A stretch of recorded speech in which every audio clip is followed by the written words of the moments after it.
You know, I've come here and you don't stop. I never arrive at the destination, which is what I like best. All the David Baileys of Paris are there, as well as the Rothschilds, half the French cabinet, and France's leading lady, Madame Georges Pompidou, wife of the president.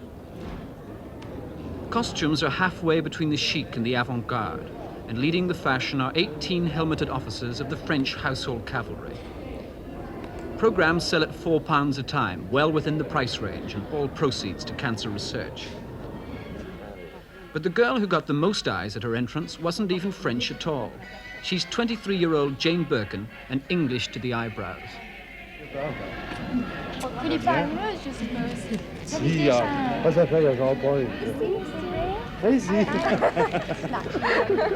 Open any magazine in Paris and you'll find her somewhere inside.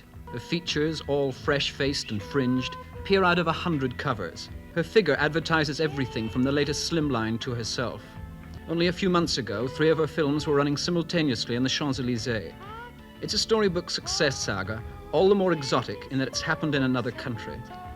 Well, France is the last place I thought I'd ever go to. I mean, I was sort of sexy bombshells doing well in France and vamps and things, and I didn't think it'd ever be me, sort of.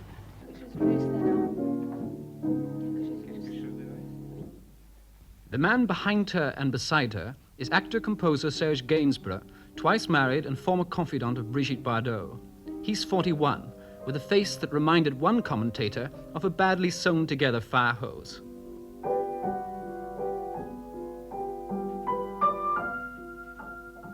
They live together in his very black, very stylized, very wicked apartment on the left bank.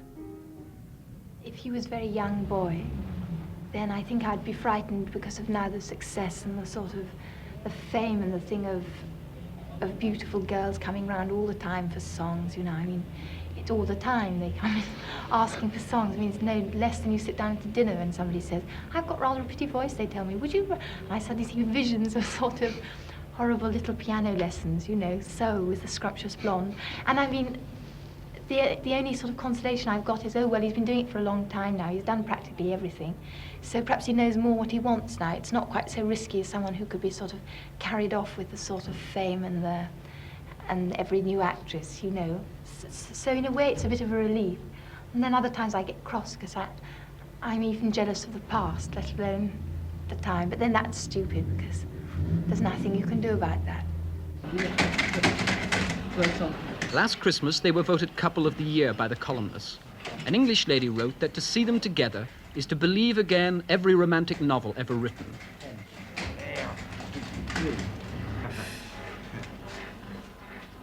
Jane Birkin was married once before to another composer, John Barry, and has a 2-year-old daughter. This time, there's been no ceremony. Somehow, when you're living with somebody, it's that much more... You don't take anything for granted quite as much. It's not that sure. And it's somehow exciting. And of course, I often want to get married. I mean, there's sort of moments when you think it might be nice to sort of rush off and do it, because it's fun to rush off and do it. The actual thing of doing it is such fun. And then you think, oh, well, no, perhaps not, because everyone I've talked to, even people that haven't broken up, because people either seem to have broken up or it's still going all right, and they say, yes, the first year it's great fun and everything, and then after that, well, it grows into something else. And I don't want it to grow into something else. I want it like it is now, and I don't want it to change. I don't want one person to have to get less faithful to you. I mean, even just a tiny bit. I don't want anything less than what it is now. Most of the time, Jane and Serge spend filming. She's made 5 films in France, mostly of the cheap-budget thriller variety, and is currently finishing off the 6th, Cannabis. Her roles have a certain similarity, usually that of a slightly clumsy, slightly lost English girl who gets caught up in the underworld. It's the sort of part that petite little French girls wouldn't even try. And perhaps there are other people like me in England, whereas here it's non-existent, really. There are a lot of very beautiful, very sophisticated girls, but not ones that could be a bit sort of mothy and... Do you think you're mothy? Sometimes I feel mothy, but I'm capable of great mothiness in some ways, so... Her French is all schoolgirl and simple, but the accent goes down big in the pop stations. Jane Birkin was first seen in England as a giggly girl in a brief nude scene in Blow Up. But she didn't hit the headlines until her sex record, Je t'aime moi non plus. It was banned by the Vatican, but still managed to reach #1. In France, it sold 2 golden discs and hasn't been out of the charts for 18 months. I just thought the whole thing was so romantic and everything like that, that I didn't sort of worry about it. It was only when the Vatican banned it and said it was pornographic, and suddenly I thought, well, what is all this? You know, it seemed to me to be quite normal, but then I thought, well, perhaps I've changed. Perhaps one's whole idea of everything's changed. I don't really care about being in a dress you can see through a bit, you know.